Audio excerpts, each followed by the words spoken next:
So there, the pain point is the advisor has a client that's coming in and they don't know what to talk about. The plan's built. Investments are fine. I need to keep showing value. How do I do that? I'm really frustrated because I just lost a client a couple of months ago who didn't think I was doing enough for them. I need more. That's what we solve. Hey everyone, David Distill here. And before diving into today's episode, this episode is sponsored by our friends at YCharts, and YCharts has a special gift for you just in time for the holiday season. Their final research paper of the year, called The Top 23 Charts of 2023. And in this, you dive into a curated slide deck that captures the essence of the year gone by, from the highs to the lows that define the financial landscape. With featured market and economic storylines and key visuals from industry thought leaders, consider this comprehensive tool as your ticket to elevating your year-end communication with clients and prospects. We're all looking for a way to continuously engage with folks, so I think this could be an excellent way to do so. Make an impact and showcase your value by clicking the link in the show notes to secure a copy of the 2023 charts of 2023. Remember, you get 15% off your initial YCharts professional subscription when you start for free, and tell them that I sent you. Again, this is for new customers only. Go in the show notes, click the link, download the chart, and enjoy having an impact on your clients. Welcome, Model FAs. David Distill here, CEO of Model FA and your host of the Model FA podcast. And I'm really excited about the guest that we have on today. Reason being is a number of our clients utilize their service, and you may be familiar with FP Pathfinder. And it's a wonderful company that provides various tools and ways to communicate and engage your clients on an ongoing basis. And actually, just yesterday, or actually 2 days ago, if I'm being honest, one of our clients, Merriman out of Seattle, we were talking about a particular topic and how to engage a particular client. And one of the advisors in the group actually pulled up something from FP Pathfinder. And it was just kind of serendipitous that was brought up a couple of days before we were recording this show. So we're going to chat with Michael Lecours today, who is a financial advisor and a co-founder of FP Pathfinder. And we're going to be talking about quite a bit. When we had our intro call, we had discussed how advisors spend hours working with clients, designing comprehensive financial plans that address any number of complicated goals and issues. However, when the dust settles and the client walks out of the advisor's office, we often and almost instantly lose the client's attention and must work to keep the clients engaged. And I know I help folks a lot with that. I'm a big believer in trust isn't just based on time and proving credibility, but it's the accumulation of experiences that you have with the client. And FP Pathfinder can help with that quite a bit. And Michael's going to talk about that today. So without further ado, Michael, welcome to the show. David, thank you so much for having me on. Of course. So I want to start. So did you start with FP Pathfinder and become an advisor? Did you start as an advisor, become a co-founder of FP Pathfinder? Like, what was that journey like? My journey, yeah. So my journey, it started with me working in advertising, and I'm in the Hartford area. So working at an ad agency in the Hartford area, we had tons of insurance clients and lots of financial advisory types of clients, where they were hiring us to create material that ultimately went in front of a client. Then the recession happened. I ended up wanting to get closer to working directly with clients, and it led me to partner with my father, who was a financial advisor and had been a financial planner going back to like the early 80s. So he was my mentor for a long period of time. But very quickly, I struggled with certain aspects of being an advisor. And and like the one that I always come back to is I kept getting the phone calls from clients in the first part of each calendar year saying, "Hey, can I make a deductible IRA contribution now? Or can I do it for last year? Do I do it for this year?" And for whatever reason, even though the questions and all of the like the rules around that, they're easy, but there's enough of them where I would get tripped up. And then once I got it figured out, I'd forget like the numbers changed. And so I found myself providing guidance quickly, only to catch myself, and then I would have to call the client back. And so I ended up sketching out a little tiny flow chart for myself with just all of the important questions showing like the conversation logic train that I was going to have to go down, depending on how the client answered some questions. And I thought I was just doing it for myself because I was a new advisor. But other advisors in our office were also having the same kind of issue come up around this time each year.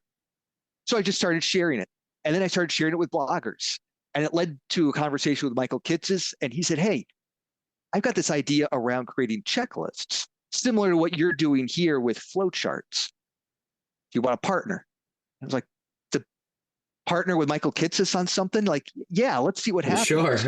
So it was just a giant experiment. So it FP Pathfinder was like born out of my own personal frustration of being a financial advisor and some of the issues I was dealing with when I was trying to have conversations with clients.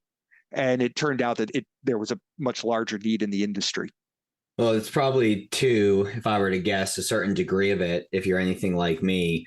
When I am talking with an advisor and perhaps we're talking about, how to properly develop COIs or how to get referrals consistently from clients or how to elevate the client experience, whatever the topic is, I find that if one advisor is having a challenge with it, more often than not, there's a lot of other advisors that are having that same challenge. And quite frankly, there's a certain degree, and I say this somewhat tongue in cheek because I'm happy to always talk about this stuff, but I was sick of like repeating myself, saying the same thing over and over. And I'm like, okay, well, let's create a blog about this topic. Let's do a podcast on this topic. Let's document it, share that out with the advisor, and then we can have a quality conversation once we have a foundational set of knowledge implanted in our minds from those resources. So to a certain degree, I would imagine part of you, again, tongue in cheek, was sick of just having the same conversation over and over and over and over and over again. So here, document it, read it. Here you go. It was the mental hurdle that you have to go through of trying to keep all of that straight in your mind and then put that out and make sure you don't miss something along the way. And so, exactly to your point, it became my thing that I was doing. I would carve out Fridays. Fridays were like the marketing day. And instead of me trying to write a blog post, I would just sketch out whatever planning conversation I had that was technical that week. And so it became more or less a content tool where then I was posting them online for other clients to read, other prospects. And then I was discovering that other advisors were signing up for the newsletter and poking around online, which led me to the same point that you're raising here, which was advisors in general were struggling with this, having that repeatable conversation and being able to do that consistently. That was like the aha moment there. Well, it's cool too that through trying to solve a problem within your business, and I feel like I see more and more of these situations happening with advisors, even like on the tech side, where they're like, "Oh, I have this pain point. I'm sick of dealing with this. Let me figure out how to fix it. Oh, wow, this is actually pretty cool. And this can help other advisors." And they, launch another business based on solving a problem within their own business, which is just super neat. And I guess my next question is, we fast forward from the birth of FP Pathfinder, that is a result of kind of what I just went through. Fast forward to today. How much time is spent in your role at FP Pathfinder compared to being a financial advisor, and how do Right. you balance those two? Because I'm sure there's a lot of folks out there that have ideas, Hmm. but they're maybe hesitant to execute upon those ideas because they're somewhat shy to invest that time, thinking it might take away from their current business. So what does that setup look like? Right. So I spend the vast majority of my time working with FP Pathfinder and on that business. We have a small full-time team. There's 3 other full-time members right now. But then we have a lot of part-time contractors that bring in like specific expertise where we need it. But about 3 years ago, we did hit that. There was that inflection point where I had to make a decision about where is my focus going to be long term? Am I going to be a financial advisor that has this little side business, or will I focus my efforts on what was the side business and make that the full-time business, and then just work with a handful of clients so that I still keep one foot in the door and I understand the pain points that advisors are dealing with and the struggles that they have, because I need to know that firsthand. And just for me and how I'm wired, focusing in on FP Pathfinder and just keeping a handful of clients is kind of the sweet spot for me. Personal decision there. But to your point, I ended up bringing on another business partner, and she runs the vast majority of the client meetings and handles a lot of the administrative aspects to keep the advisory firm running. And then within that, there's a bigger team that can support all the day-to-day operations. So I'm not getting pulled in multiple directions. Gotcha. And before that inflection point, because I think naturally, like, quite frankly, if the idea is good enough, right, it Right. is going to eventually require, more of your time, and perhaps even be worth, right, more of your time, because it has maybe a higher trajectory than what you Right. were doing before. But during I think you said 3 years, that you were truly balancing both before you shifted your focus. How did you manage your day? Was it constantly putting on 2 different hats throughout the day? Did you kind of time block your calendar to focus on your financial planning business, and then on Tuesdays focus on FP Pathfinder? Like, what was that 3 year Right. balance like? Because perhaps there's advisors out there that's like, yeah, I want to do what Michael's done with the thing that I want to build, but I'm struggling with trying to figure out that balance, while I'm getting it off the ground. So what did that Right. look like for you? So it early on it was fine. It was like full-time advisor, work on FP Pathfinder at nights, weekends, maybe half day on Fridays. Uh, as it kept growing, it was this creep factor that kept happening. And so you don't realize it day to day, week to week, or month to month, but slowly you're going, oh geez, I have to respond or check the support email a little bit more frequently now that we have a couple hundred members. I got to take a couple of phone calls for FP Pathfinder. And so there was some blurring of the lines that happened. Uh, and so when I started to see that, uh, that's when we started to raise it. Like, okay, where do we go with this? Now, we didn't actually do anything, but we were just kind of acknowledging that we're we're starting to compete for time. Like, there's only so many hours where you can make phone calls and respond to emails to the members at FP Pathfinder and work with clients. Like, you can't do some of that stuff after hours. Like, literally calling them, they can't talk to them at 11 o'clock at night. Right.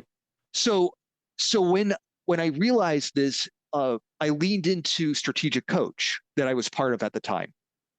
And that Strategic Coach, for folks that are unfamiliar, it's a group coaching program led by an individual named Dan Sullivan, and he's based out of Toronto.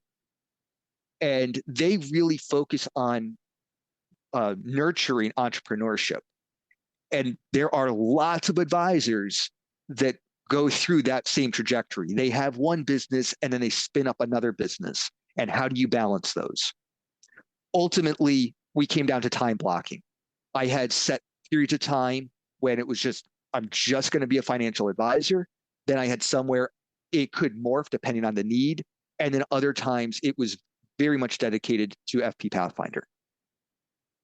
Understood. Yeah. I feel like the first phase is, so I had this saying when I was an advisor and I had a team of advisors that I coached and mentored and whatnot. And anytime a new advisor would start at the company, there'd be a bunch of like super simple, like easy to answer questions that they could have found out if they just utilized the resources around them. So I instituted a saying to try and get them to utilize those resources. And it was playful, even though it may not sound playful when I say it, but trust me when I say that it was received in good faith. But I had a saying called FIFO, and it's not first in, first out.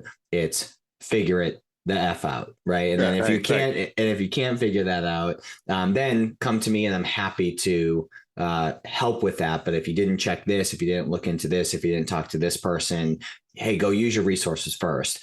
So a little backstory as to where that saying came from. But in the beginning stages, you have to kind of just FIFO in that first phase. And then it becomes, okay, this is actually pretty legit. Let's organize our calendar. Right. Let's allocate the appropriate time.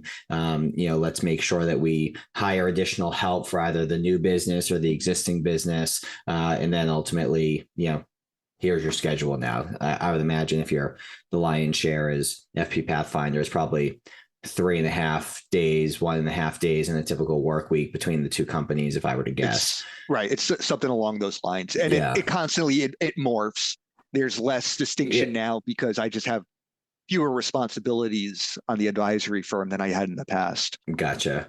So I guess transitioning to the topic at hand. So today we're chatting through advice engagement strategies, and you had mentioned previously that there's 4 core areas to motivate clients to be more active in the financial planning process. So my question to you, I guess, to tee this topic up is, what are those 4 areas? And then perhaps we can kind of go line by line, pick them apart. Sure. Well, let me just back up a little bit here and start with what's advice engagement. Because this is a rather new term that kind of just popped into the industry about 18 months ago. And basically Adam Holt of Asset Map and Michael Kitces had been having some conversations about the future of the advisory tech stack and what does that look like. And basically the result of the conversation was that there's a gap in that really large Kitces tech map. I think a lot of advisors are familiar with this. It basically has like 150 financial advisor technology offerings broken out into different categories. And what emerged was this new category with not a lot of definition around it, but it was called advice engagement. And the direction that the opportunity that they were trying to carve out over here, or the framework, was, you have a client. How do you get them to engage with that advice? How do you get them to act upon that advice? So it's one thing to come up with the financial plan. It's how do you deliver the plan? How do you get that client to not just take the recommendation and agree to it, but then follow through and actually do it? So financial plan says you're really underfunded in life insurance or disability insurance. All right. How do you deliver that recommendation to the client? And how do you make sure that that client goes through and actually increases their life insurance, increases their disability insurance, whatever the recommendation is? And whenever there's a drop off in that, that's a sign of disengagement. Something's happening. So then you take this step back and you're going, okay, we all run into this. A client doesn't return an email. They fall off, right? They're not engaged. You're not hearing from them. And what do we as advisors do so often? We label them as being a bad client. They're not a bad client. They're disengaged. Mm. And there's strategies that we can put into place to make that effective. Right. And so there's one point, like this drives home because I got really into what is this advice engagement thing. I ended up writing an article on kitsis.com. It highlights what we'll get into in a moment here, these 4 areas that we can look at to improve advice engagement. But I can't help to always look back to what's happening in the healthcare industry. And there's a stat out there from the FDA. They did research on this, and they found that when they interviewed all these patients, they found between 30 to 50% of patients don't take the medication properly as prescribed to them by their doctor. 30 to 50% become disengaged with doctor's orders. And the FDA is attributing over 125,000 deaths every year because people aren't following the instructions given to them by their doctor. It's written on the label. They're not following it. All right. So you take that, like, okay, this is a pain point. This is not just our industry. This is a people issue. This is our job as an advisor is to overcome that inertia where clients don't want to do something. They want to keep doing their own thing. They get distracted because life comes at them. So there are 4. All right, there are 4 ways that we look at this. This is not coming from me. This is coming from a consulting group out in the UK. It's Altus Consulting. And they found these 4 different themes. They said, first spot, it's fact finding. How are we gathering the data to help our clients? All right, I'll just kind of run through the 4 and then we can dig into each one. Okay. So it's fact finding. How do we get that information so that we can give the recommendation? Once we've done the assessment, right, how do we actually deliver that advice? Literally, how is it being presented? And there's a subtlety here, but there's going to be an important distinction. How do we support that advice? How are we educating the client about why they need to act upon that advice? Right. So it's education. That's the 3rd component. And then the 4th one is client. You've presented this information. You've presented the recommendation. You've tried to educate them. Now it moves on to ongoing support. All right. So those are the 4. We've got fact finding, advice delivery, education, and then ongoing support. And now there's a couple of ways to break this up. The first 3, I see those as like, how do we work with a client when they're brand new? Okay. Prospect comes, they sign the papers, you're going to start doing the fact finding with them. You go down like the traditional approach, and it's like, give me everything. I need all of your statements, tax return. Let's get all of these documents pulled together. And then we're going to come up with the plan. It's the 100-page document. We're going to drop it down.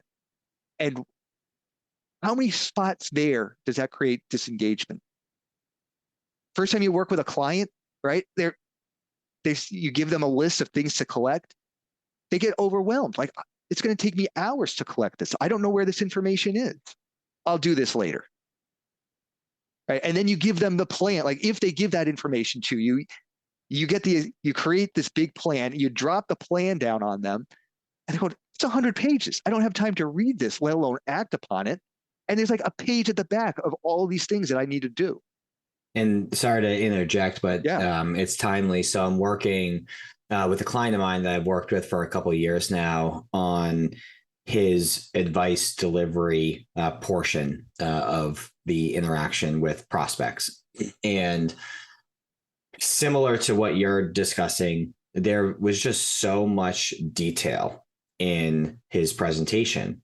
And I'm like, dude, we need to simplify this. Like, let's go page by page by page and figure out what is actually needed in that. And I forget the exact number, but we went from like 50 or 60 some odd pages, and we literally clicked through each one. And I'm like, nope, get rid of that. Nope, get rid of that. Right. He's like, yeah, I don't really use this one. I'm like, good, get rid of it. I definitely use this one. This is where I drive my point home. Okay, keep that. And I want to say we got it down to like 16 or 17 pages, from like 50 or 60. Right. So I agree with the sentiment that in order for us to get them to take action, we need to keep it simple, yet detailed enough so that they are educated on why they need to do certain things. But all right, keep going. Yeah, no, that's a great point. There's a theme that's emerging to build on that point, where you see the one-page financial plans becoming very popular. So let's take all of those important numbers that used to have like a dedicated page or a section, and let's boil it down to a graphic, and let's put it into one page. So it's one page, 2 pages. It's pushing down that path to highlight those points to make it really easy for a client to stay engaged. Because if you're updating that financial plan and there's 20 pages, 30 pages of information, and that's coming out every year, it's hard to go through. It's hard to stay on top of it. But if you distill it all down to one page, get just crystal clear on what's absolute most important for that client, that creates engagement. Now, where does that fit? So I see that as kind of like an educational aspect. Like, how do we keep them educated on their own plan? So that goes into that third bucket. But let's kind of take a couple steps back, going back to fact finding. What we're seeing more and more is not trying to get everything that you as the advisor need to create the giant plan. Just try to get enough to provide some guidance. So Asset Map is doing a phenomenal job in that area, where you don't need to get everything just yet. Let's just get enough so we can get our arms around your assets and your income and your liabilities. And let's present that in this really slick one-page chart. So that's akin to like going to a doctor and saying, hey, I've got this pain point in my shoulder. And without them like taking 20 minutes to like look at you and do some tests right there in the office, setting you off for an MRI. It's like, let's not go down the MRI path and try to collect everything. Let's just collect what we need right now. We've got plenty of time to engage you along the way. But now you keep that client engaged. Fewer data points that you're asking for, less time. And so instead of waiting a whole month to get a financial plan, maybe you can get some guidance on a week later or within the meeting itself, and leave the meeting going, I got clarity. I got my assets in one page, all my assets and my income and liabilities right there. How amazing is that?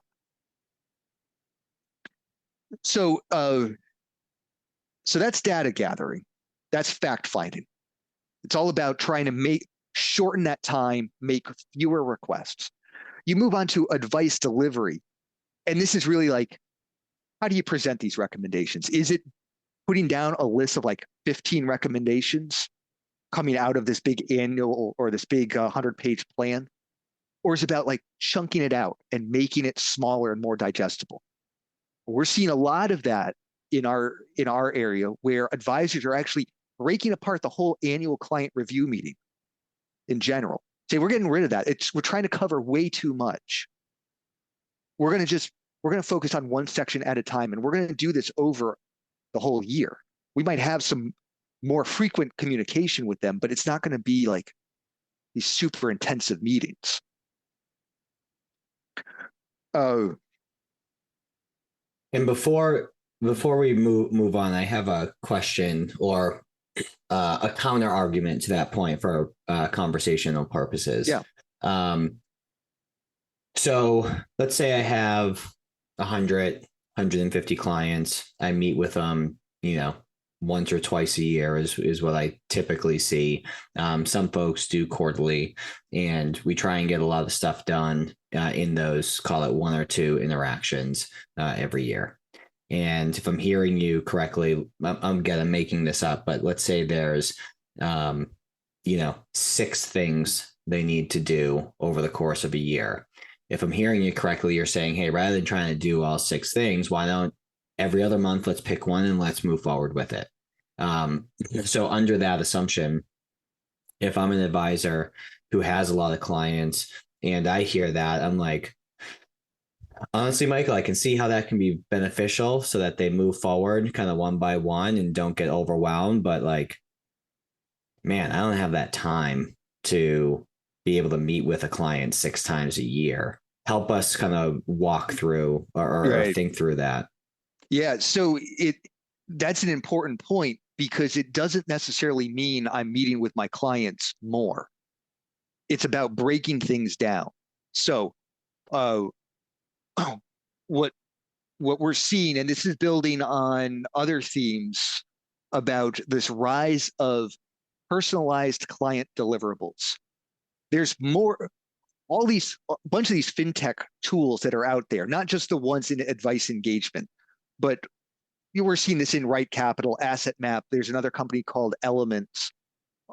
Even Nitrogen does a lot of this, where they are capturing really interesting, important, relevant information for the client, and they're making it in a nice report for them that can be shared with the client.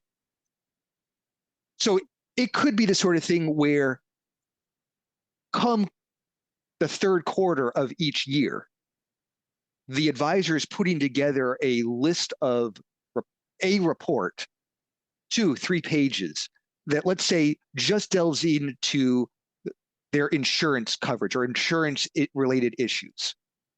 And they're sending that out to their clients saying, hey, here's where you stand with your insurance. Here might be some planning opportunities to consider. If you're interested, schedule a time to talk with us. Now, if you see something that's glaring that has to be addressed, maybe you're going to be a little bit more proactive. But you're providing some value to the client. You're giving them a report, giving them some observations, and then you're inviting them to engage further. But so, if that goes, and again, I want to combat a little bit to offer an alternative perspective and see how we work through this.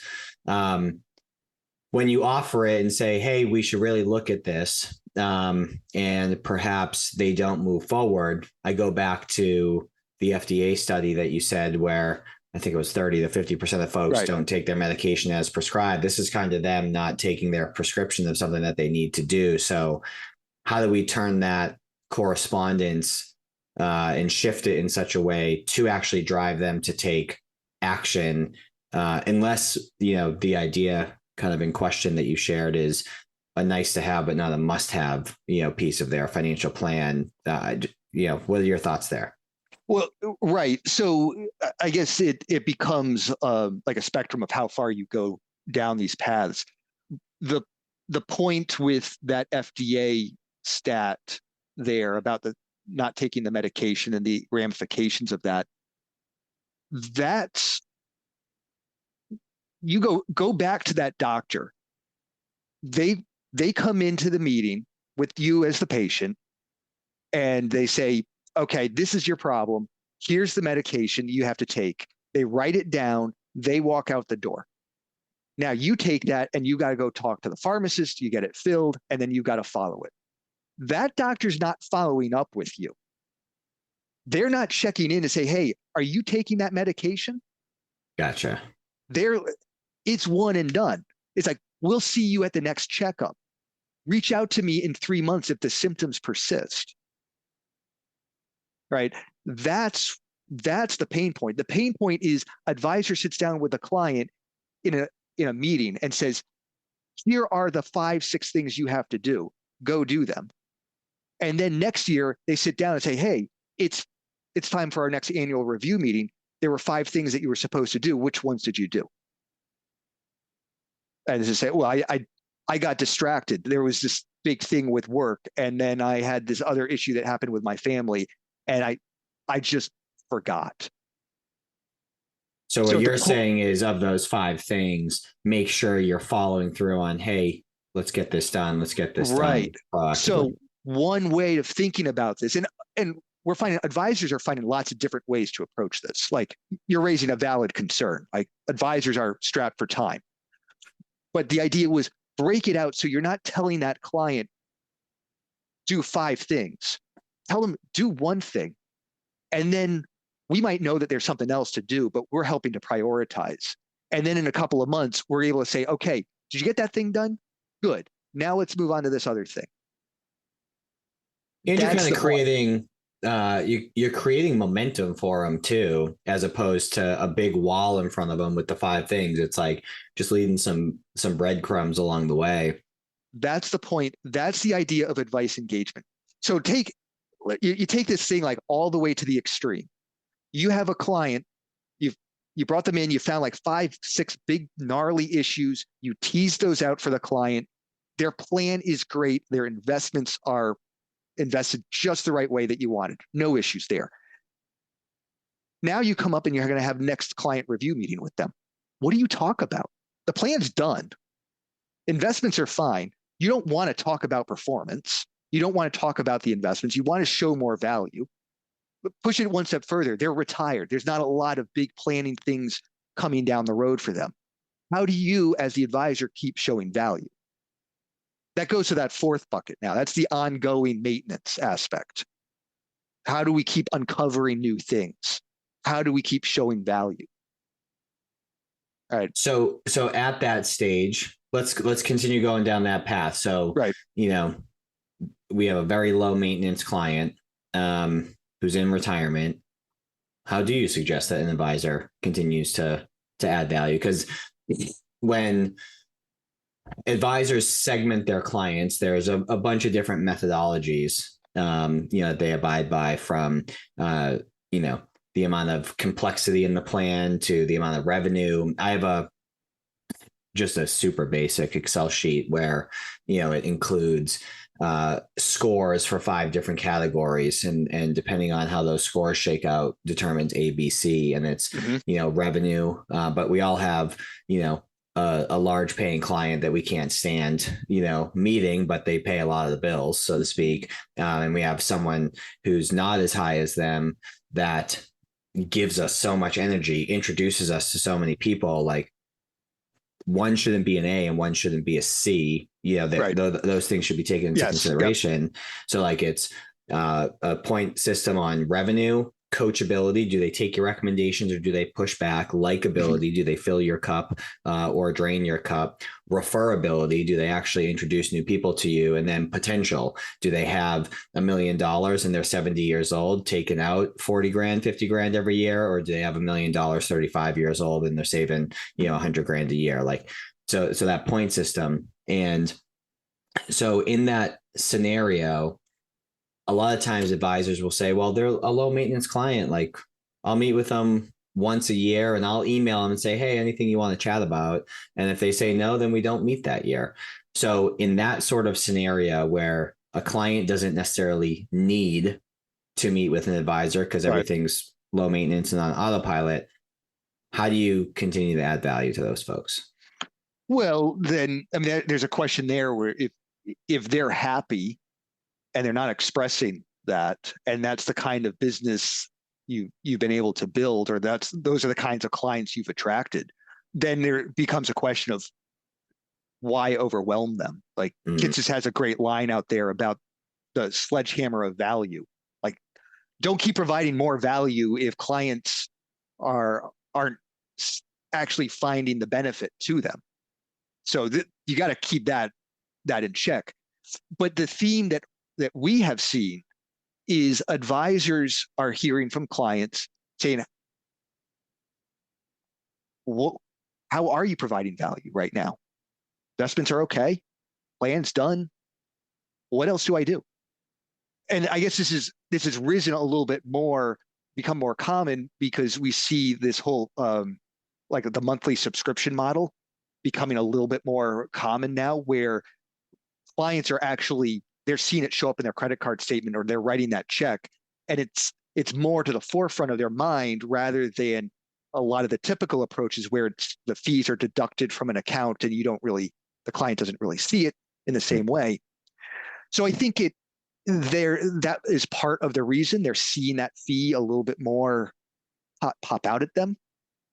And so it comes down to like, how do you keep showing more value? At FP Pathfinder, we have a series of checklists to help with that.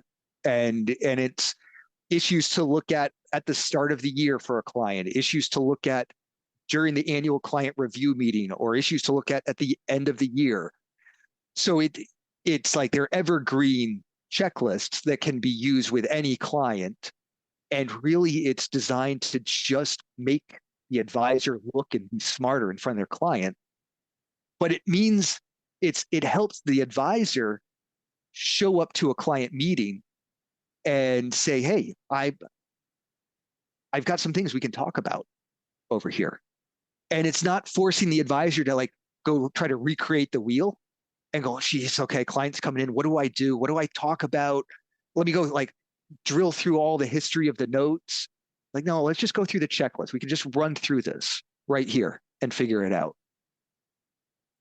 And how does FP Pathfinder work? Because I've heard advisors talking about it in a positive light. I've seen the various charts that you're referencing, but if I'm an advisor and I work with you guys, because what you just said leads me to believe that not only can the checklist be used right throughout your process, but it also seems like it could be helpful for just ideation for topics to weave in to a review or whatever the interaction actually is. So I guess my question is, how do advisors get the most out of a partnership with you? Right. So advisors show up in like three different ways for us. There's a group of advisors where they need these tools, to your point. I just need something behind the scenes to ideate on my own. I just need a reference tool. I need something to help generate some ideas to figure out what do I talk to my client about. It's a behind the scenes tool. Clients never know that this advisor is using checklists and flow charts to guide the conversation. That's how we got started.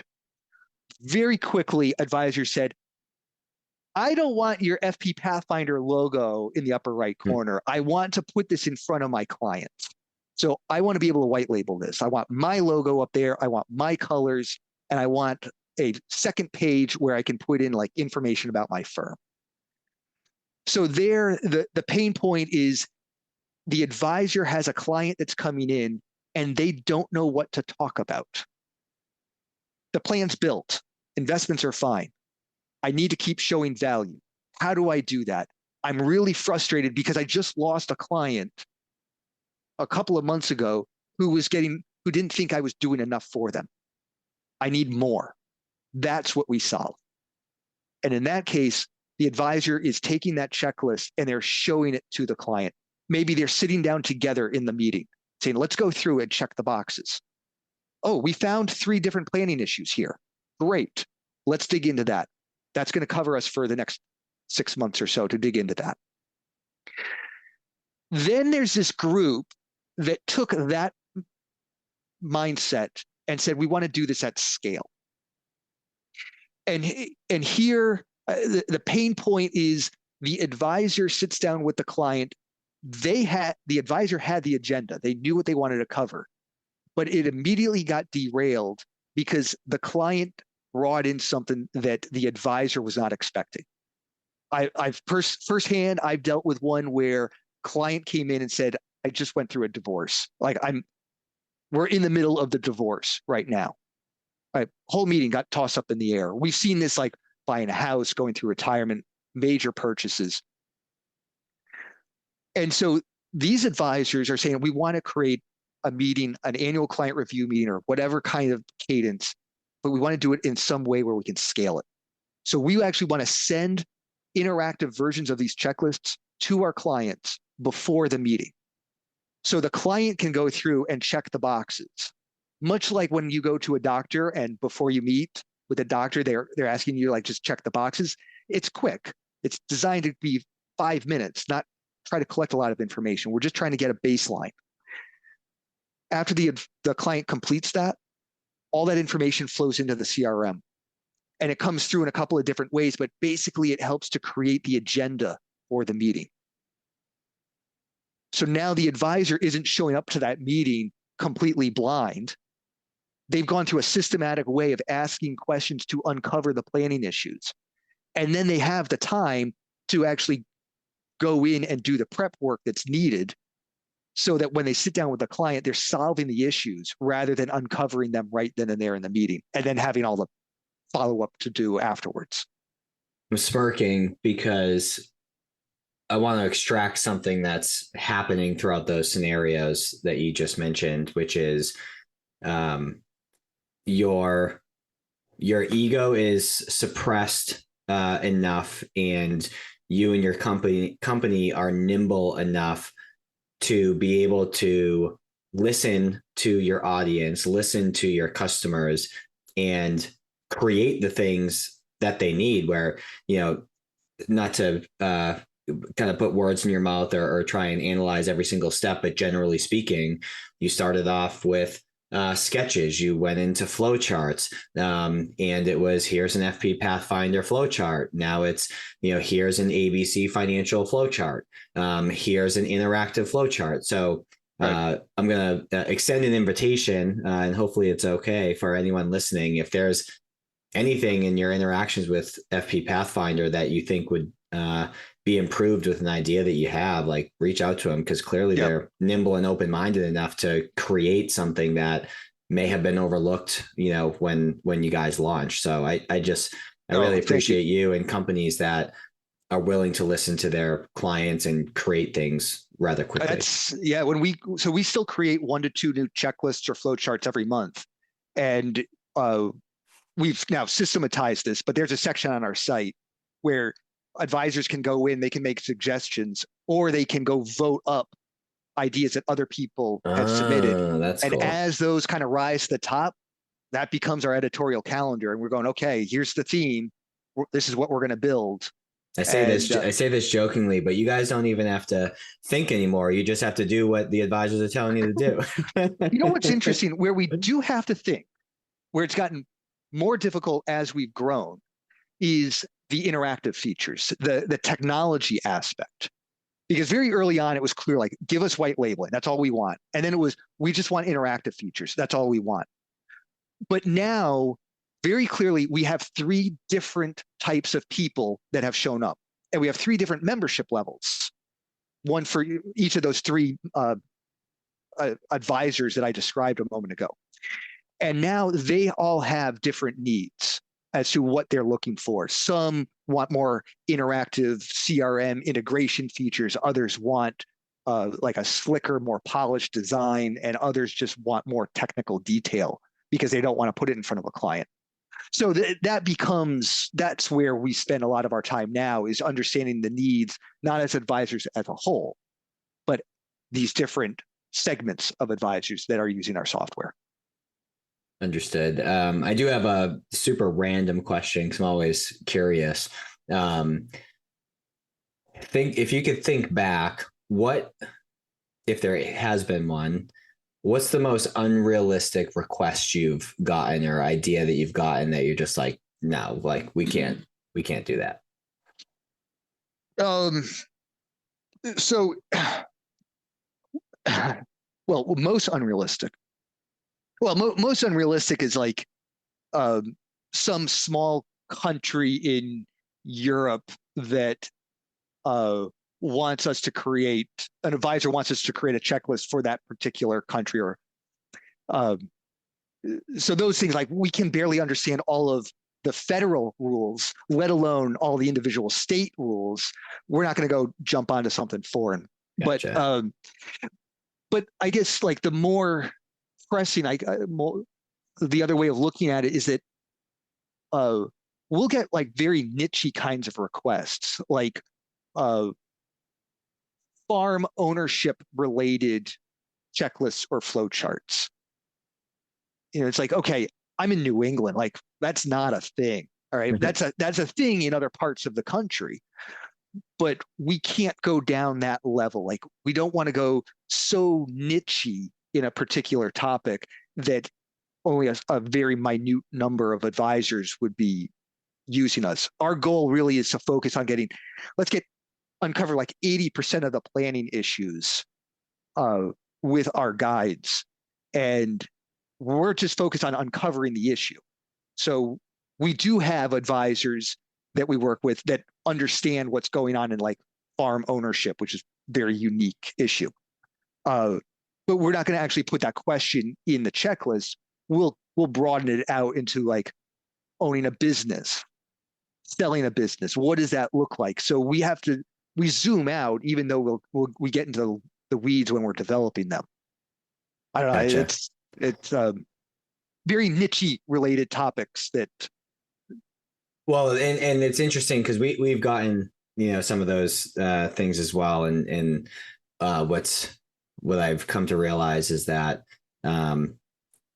it may not be, the request may not be relevant to the broad industry of advisors that we serve, but it is very important and very prevalent for that particular person. So it's like balancing, is this a good business decision, or do we just provide some guidance like, hey, here's a software in which you can create flow charts, and if you gather all the information, just format it, in an aesthetically pleasing way. Exactly. And we finally we probably can't get into it now, but we are introducing new functionality where advisors can actually edit some of their checklists that we have.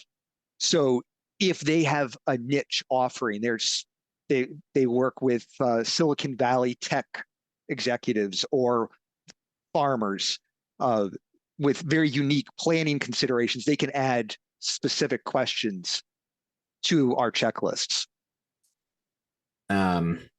That's a really good idea. And I think back to some clients that work a lot in the tech space, particularly I'll use Amazon as an example. And there's specific planning around RSUs, mega backdoor, Roth IRA, right, where if they can Amazon that a little bit and whatnot, I would imagine it will be well received. So I'm sure that editing functionality will be a nice addition when people see that.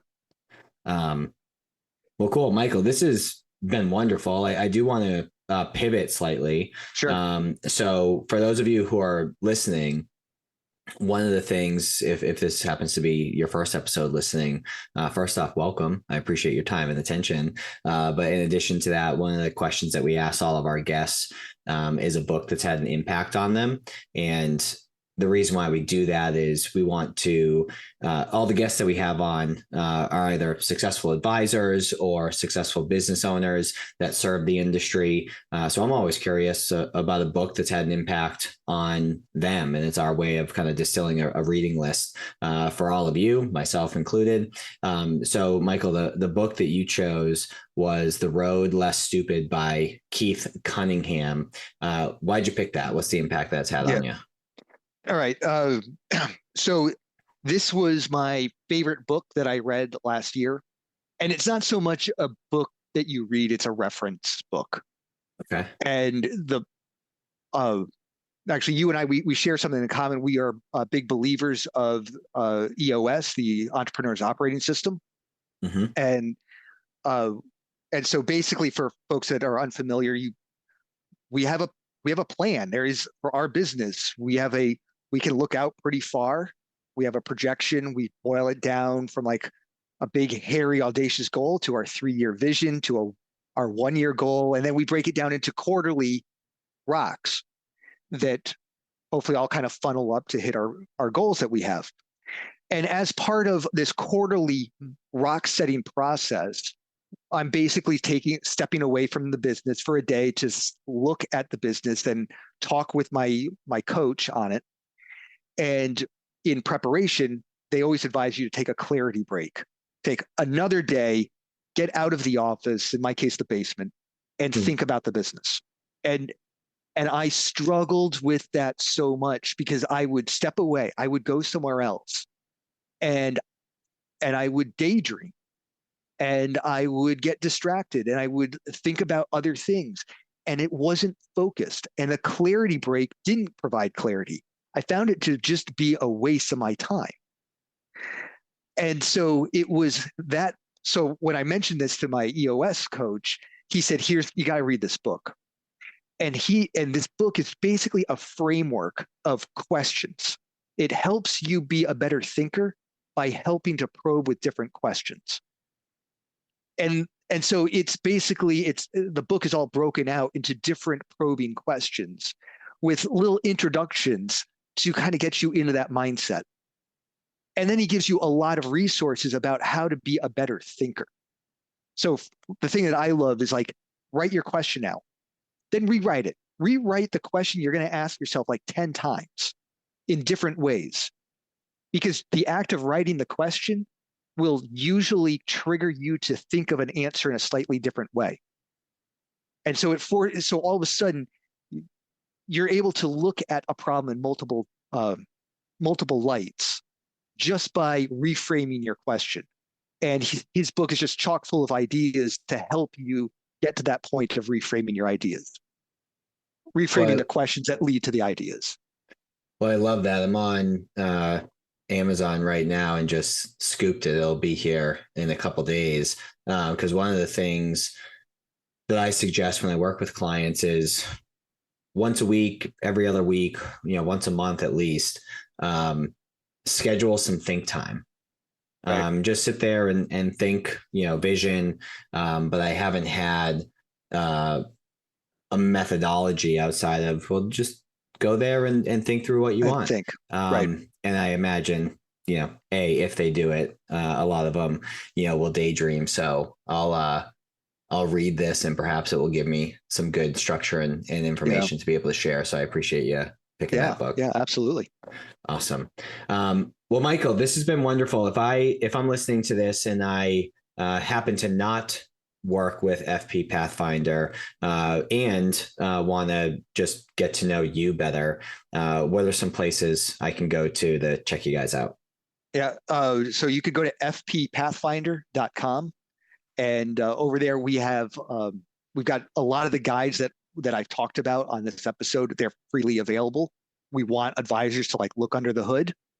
And if you have questions about how all of the features work, we offer demos on a regular basis for advisors to show up and be able to see everything in action and be able to ask questions and get the answers they need. Awesome. Well, Michael, again, I appreciate your time. I know we had spoke, a year or two or three ago. So glad that we finally reconnected and had you on the show and hopefully meet you in person at some point soon. Yeah, that'd be great. All right, Michael, take care. All right. Thanks so much, David.